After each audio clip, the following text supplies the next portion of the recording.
আজ থেকে ঠিক 1 বছর আগে 2024 সালের এই দিনে ফ্যাসিস্ট বাংলাদেশ ছেড়ে পালিয়েছে। রাহমুক্ত হয়েছে বাংলাদেশ। স্বাধীনতা প্রিয়, গণতন্ত্র প্রিয় জনগণের জন্য দিনটি আনন্দের, দিনটি বিজয়ের। রাহমুক্ত বাংলাদেশের এই দিনটিকে অন্তর্বর্তীকালীন সরকার জুলাই গণ-অভ্যুত্থান দিবস হিসেবে ঘোষণা করেছে। তাবেদার মুক্ত বাংলাদেশের জনগণ প্রতি বছর এই দিনটিকে স্বাধীনভাবে সানন্দে সরকারি ছুটির দিন হিসেবে উপভোগ করবে। স্বাধীনতা এবং গণতান্ত্রিক রাজনৈতিক অধিকার চর্চার নতুন অঙ্গীকারে উদ্বুদ্ধ হবে। গণতন্ত্রপ্রিয় ভাই ও বোনেরা, 21 শতকের এই বাংলাদেশে পলাতক স্বৈরাচার এক বিভীষিকার রাজত্ব কায়েম করেছিল। গুম, খুন, অপহরণ, হামলা, মামলা, নির্যাতন, নিপীড়নকে সাধারণ এবং স্বাভাবিক ঘটনায় রূপান্তর করেছিল। এই ফ্যাসিবাদের বিরুদ্ধে 1.5 দশকেরও বেশি সময় ধরে চলা আন্দোলনের সময় বিএনপি সহ ভিন্ন দল এবং মতের গণতন্ত্রের পক্ষের শক্তির লাখো কোটি নেতাকর্মীর জন্য দেশকে নরকে পরিণত করে রাখা হয়েছিল। শত শত মিথ্যে মামলার কারণে ভিন্ন দল এবং মতের লক্ষ লক্ষ নেতাকর্মী সমর্থকের ঘর বাড়ি ছাড়া করে দেওয়া হয়েছিল। অনেকের পারিবারিক বন্ধন ছিন্ন হয়ে গেছে। গণতন্ত্রকামী মানুষের কণ্ঠ রুদ্ধ করতে পলাতক স্বৈরাচারের নির্দেশে দেশে শত শত গোপন বন্দিখানা, আয়নাঘর বানানো হয়েছিল। সেই আয়নাঘরের অন্ধকার প্রকোষ্ঠে জলজন্ত মানুষকে দিনের পর দিন, রাতের পর রাত, বছরের পর বছর আটকে রাখা হতো। বিচার বিভাগ, নির্বাচন কমিশন সহ দেশের সকল সাংবিধানিক বিধিবদ্ধ প্রতিষ্ঠানকে অকার্যকর করে দেওয়া হয়েছিল। সংবিধান উপেক্ষা করে মানুষের ভোটের অধিকার কেড়ে নিয়ে নির্বাচনী ব্যবস্থাকে প্রহসনে পরিণত করা হয়েছিল। দেশকে চিরতরে তাবেদার রাষ্ট্রে পরিণত করতে দেশের শিক্ষা ব্যবস্থাকে বিনষ্ট করার সকল আনুষ্ঠানিকতা প্রায় চূড়ান্ত হয়ে গিয়েছিল।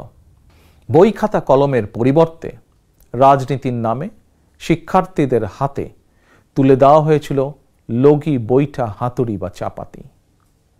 বিপর্যস্ত করে দেওয়া হয়েছিল দেশের অর্থনীতি। ব্যাংকগুলোকে দেউলিয়া করে ফেলা হয়েছিল।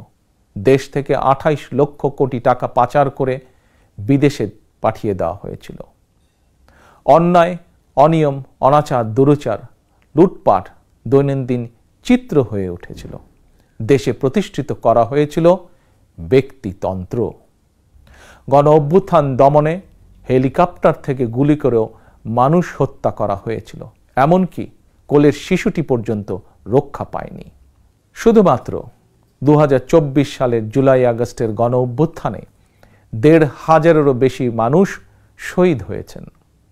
ছাত্র জনতা, কৃষক, শ্রমিক, নারী, শিশু, বৃদ্ধ, সাংবাদিক, শ্রমজীবী, পেশাজীবী ফ্যাসিস্টের গুলির নিশানা থেকে কাউকেই রেহাই দেওয়া হয়নি।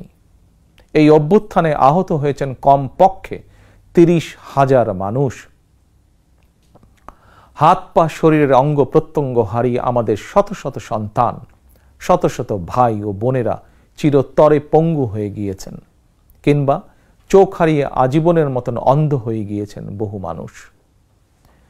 এজন্যই আমি বলি, 1971 সাল ছিল স্বাধীনতা অর্জনের যুদ্ধ, আর 2024 সাল ছিল স্বাধীনতা রক্ষার যুদ্ধ। 1971 সালে শহীদ মুক্তিযোদ্ধাদেরকে বাংলাদেশ ভোলেনি। 24-এর গণ-অভ্যুত্থানে শহীদদেরকেও বাংলাদেশ ভুলবে না। 71 সাল থেকে আজ পর্যন্ত দেশ এবং জনগণের স্বাধীনতা অর্জন, স্বাধীনতা রক্ষা, স্বৈরাচার এবং ফ্যাসিবাদ বিরোধী আন্দোলন, গণতন্ত্র পুনঃপ্রতিষ্ঠার আন্দোলন, এভাবেই ইতিহাসের প্রতিটি বাঁকে বাঁকে লাখো মানুষ হয়েছেন শহীদ। আজকের এই দিনে আমি আবারও সকল শহীদদের অবদানকে শ্রদ্ধাভরে স্মরণ করছি। আহতদের দ্রুত আরোগ্য লাভের জন্য আল্লাহর দরবারে প্রার্থনা করছি। দেশে জনগণের রাজনৈতিক এবং অর্থনৈতিক ক্ষমতায়ন নিশ্চিত করে সাম্য, মানবিক মর্যাদা, সামাজিক সুবিচার প্রতিষ্ঠার মাধ্যমে একটি ইনসাফ ভিত্তিক গণতান্ত্রিক মানবিক বাংলাদেশ গঠনের মাধ্যমেই আমরা শহীদদের প্রতি ঋণ পরিশোধ করতে পারি। ডাকাতি করে কিছু সম্পদ চ্যারিটি করলেও জনগণের চোখে ডাকাত যেমন গ্রহণযোগ্য নয়, তেমনি অন্তর্বর্তীকালীন সরকারের ব্যর্থতা খুঁজতে গিয়ে কৌশলে পলাতক ফ্যাসিস্টদের পক্ষে সাফাই গাওয়াও তেমন গ্রহণযোগ্য হতে পারে না। কেউ আইন নিজের হাতে তুলে নেবেন না, মব ভায়োলেন্সকে উৎসাহিত করবেন না, নারীর প্রতি সহিংস আচরণ করবেন না, অন্যের স্বাধীনতার প্রতি শ্রদ্ধাশীল থাকুন।